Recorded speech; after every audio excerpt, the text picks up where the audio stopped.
সূরা বাকারার 5 নম্বর আয়াতে বলা আছে, উলাইকা আলা খুদ্দামি রাব্বিহিম ওয়া উলাইকা হুমুল মুফলিহুন।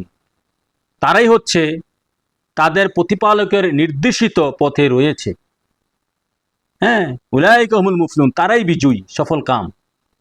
কারা?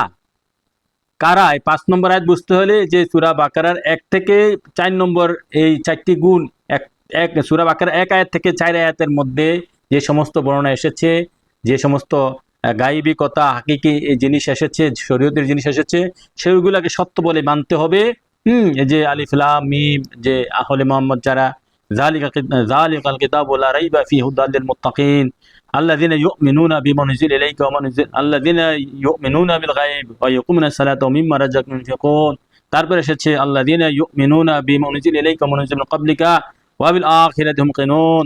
এই যে এই গুণগুলা যার মধ্যে থাকবে, যারা এগুলাকে সত্য বলে মানবে, সত্য বলে অনুসরণ করবে, আল্লাহ পাক 5 নম্বর আয়াতে বলেছে, উলাইকা উলাইকা আলা হুদ্দামি রাব্বিহিম।